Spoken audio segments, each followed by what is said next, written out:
ধন্যবাদ। বিসমিল্লাহির রহমানির রহিম। ফ্যাসিবাদ বিরোধী আন্দোলনে নারীদের অবদান শীর্ষক আজকের এই আলোচনা সভার সম্মানিত সভাপতি, উপস্থিত স্থায়ী কমিটির সম্মানিত সদস্যবৃন্দ, উপস্থিত গণ অভ্যুত্থানে শহীদ পরিবারের সদস্যবৃন্দ, নারী সমাজের সম্মানিত প্রতিনিধিগণ, সম্মানিত আলোচকবৃন্দ এবং অনুষ্ঠানে উপস্থিত সম্মানিত উপস্থিতিবৃন্দ, আসসালামু আলাইকুম।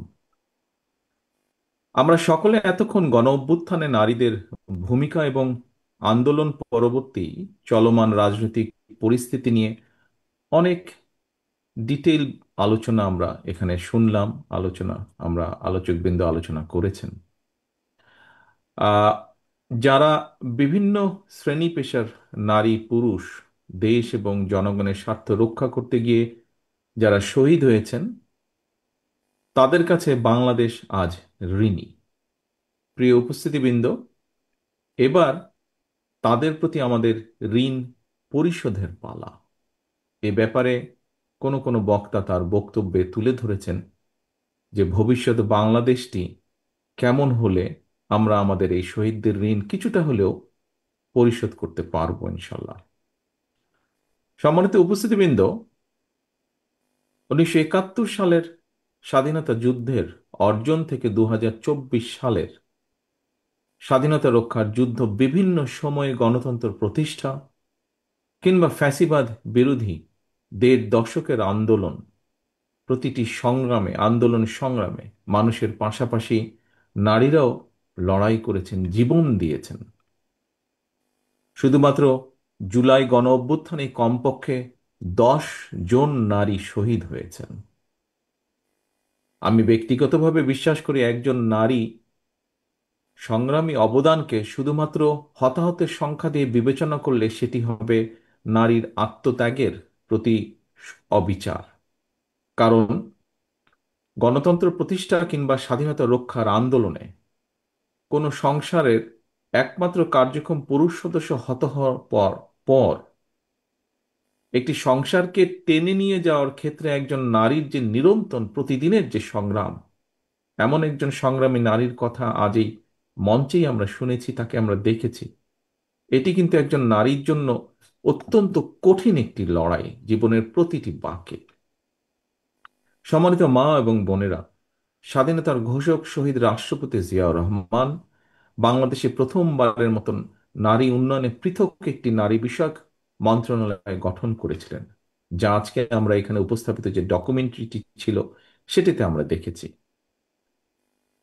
Mother of democracy Begum Khaleda Zia দ্বাদশ শ্রেণী পর্যন্ত নারীদের বিনা বেতনে শিক্ষার সুযোগ চালু করেছিলেন। বিএনপি বিশ্বাস করে দেশের অর্ধেক সংখ্যক নারীকে রাষ্ট্র এবং রাজনীতির মূল ধারার বাইরে রেখে কখনোই আমরা নিরাপদ বাংলাদেশ গঠন করতে পারবো না, নিরাপদ বাংলাদেশ গঠন করা সম্ভব নয়। নারী শক্তিকে কর্ম পরিকল্পনার বাইরে রেখে কখনোই কোনো রাষ্ট্রই, শুধু বাংলাদেশ নয়, কোনো রাষ্ট্রই এগিয়ে যেতে পারে না। এবং সে কারণেই নারী শক্তিকে প্রাধান্য দিয়ে দেশের অর্ধেক সংখ্যক নারীদের নিরাপত্তা নিশ্চিত, তাদের আশা আকাঙ্ক্ষাকে ধারণ করে বিএনপি আগামী দিনের সকল কর্মপরিকল্পনাগুলোকে সাজিয়েছে বা গ্রহণ করছে। প্রিয় উপস্থিতিবৃন্দ, গ্লোবালাইজেশন গ্লোবালাইজেশনের এই সময় শুধু বাংলাদেশের ভূখণ্ডেই নয়, বিশ্বের সব দেশেই নারীদের জন্য শিক্ষা, চাকরি, ব্যবসা সহ সকল সম্ভাবনার দ্বার কিন্তু উন্মুক্ত। শুধু নারী পুরুষ ভেদাভেদ না করে সবাইকে শিক্ষা দীক্ষায় কমপক্ষে কর্মদক্ষ করে গড়ে তোলা প্রয়োজন অত্যন্ত ভাবে, যদি আমরা দেশকে সামনের দিকে এগিয়ে নিয়ে যেতে চাই। ব্যক্তিগতভাবে আমি মনে করি, বিশেষ করে নারীদেরকে শিক্ষা দানে এবং অর্থনৈতিকভাবে স্বাবলম্বী যদি করা যায়, স্বাবলম্বী করা গেলে নারীর প্রতি বৈষম্য লোপের পাশাপাশি অর্থনৈতিক টানাপোড়েনকে কেন্দ্র করে পারিবারিক সহিংসতাও রোধ করবে বা রোধ করার ক্ষেত্রে ভূমিকা রাখবে। এবং সে কারণেই, সেই লক্ষ্যেই আমাদের স্লোগান, ক্ষমতায়িত নারী শক্তি, পরিবারের মুক্তি। এ কারণেই বিএনপির নীতি মানবিক মূল্যবোধে উজ্জীবিত দক্ষ জনশক্তি তৈরির রাজনীতি, নিরাপদ কর্মপরিবেশ এবং নতুন কর্মসংস্থান সৃষ্টির রাজনীতি। সম্মানিত মা বোনেরা, যদি তুলনামূলক বিচারে দেশে নারী প্রধান পরিবারের সংখ্যা বাড়ছে, তবে দেশের অর্ধেক নারীর মধ্যে অর্থনৈতিক স্বাবলম্বিতার বিচারে নারীরা কিন্তু এখনো অনেক পিছিয়ে আছে বাংলাদেশের প্রেক্ষাপটে। নারীদের অর্থনৈতিক স্বাবলম্বিতা অর্জনের জন্য বিএনপি ইতিমধ্যেই সুনির্দিষ্ট বেশ কিছু পরিকল্পনা গ্রহণ করেছে। বাংলাদেশে আমরা যদি একটু খেয়াল করে দেখি, আপনাদের নিশ্চয়ই অনেকেরই ধারণা আছে, বাংলাদেশে পরিবার হিসাবে যদি আমরা চিন্তা করি, তাহলে পরিবারের সংখ্যা প্রায় 4 কোটি। এর মধ্যে অর্থনৈতিকভাবে পিছিয়ে থাকা পরিবারগুলোর মধ্যে থেকে আমরা যেটা পরিকল্পনা করছি, যেটি আমরা প্ল্যান করছি সামনের দিনগুলোতে আমরা দের সুযোগ আসলে ইমপ্লিমেন্ট করা, যে প্রথম পর্যায়ে পরিবারগুলো যে আছে, এ থেকে প্রথম পর্যায়ে কমপক্ষে 50 লক্ষ প্রান্তিক পর্যায়ের যে পরিবার, তাদের কাছে আমরা ফ্যামিলি কার্ড চালুর পরিকল্পনা আমাদের রয়েছে।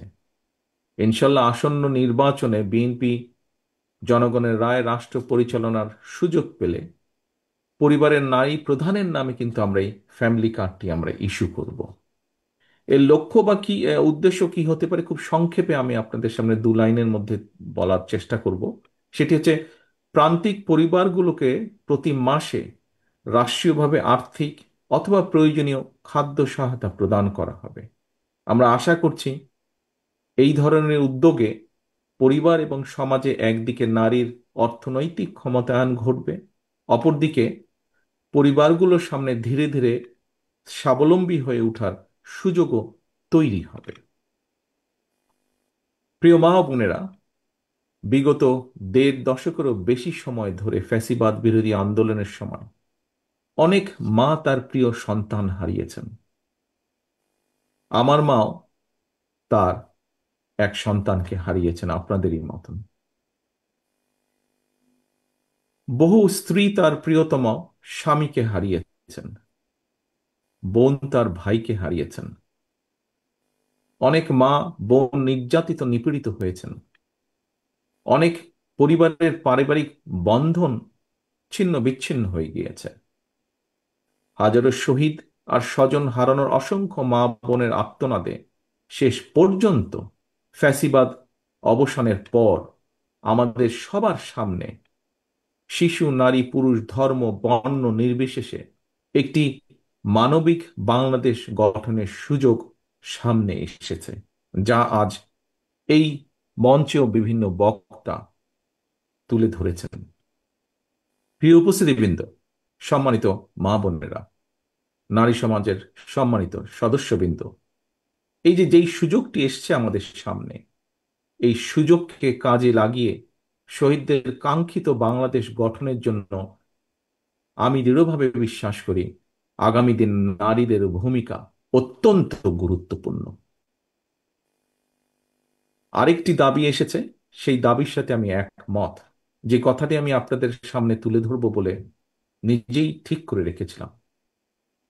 একজন মায়ের চোখে যেমন বাংলাদেশ হওয়া দরকার, তেমন একটি বাংলাদেশ প্রতিষ্ঠা করতে চাইলে, সম্মানিত উপস্থিতিবৃন্দ, আগামী জাতীয় নির্বাচন দেশের প্রতিটি নাগরিকের জন্য অত্যন্ত গুরুত্বপূর্ণ।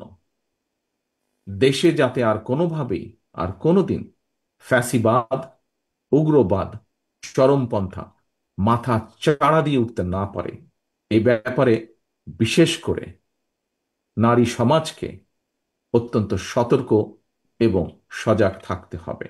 এবং সতর্ক এবং সজাগ থাকার জন্য আমি সমগ্র বাংলাদেশের মা বোনদেরকে আহ্বান জানাই।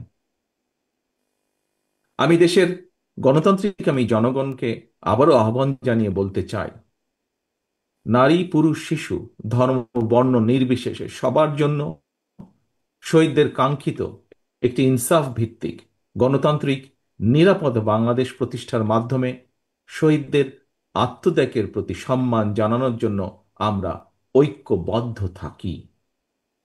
সবার জন্য একটি নিরাপদ, একটি গণতান্ত্রিক মানবিক বাংলাদেশ প্রতিষ্ঠার চলমান অভিযাত্রায় অতীতের মতো আগামী দিনেও আমরা আমাদের মা বোনদের সক্রিয় অংশগ্রহণ এবং সমর্থন আশা করি দৃঢ়ভাবে। পরিশেষে আমি আল্লাহর দরবারে সকল শহীদদের আত্মার মাগফিরাত কামনা করছি এবং আহতদের দ্রুত আরোগ্য কামনা করছি। অনুষ্ঠান আয়োজকদেরকে আন্তরিকভাবে জানাই ধন্যবাদ। শহীদ পরিবারের শোকাহত সদস্যদের প্রতি আবারও বিশেষ কৃতজ্ঞতা জানিয়ে আমার বক্তব্য এখানে শেষ করছি। আল্লাহ হাফেজ।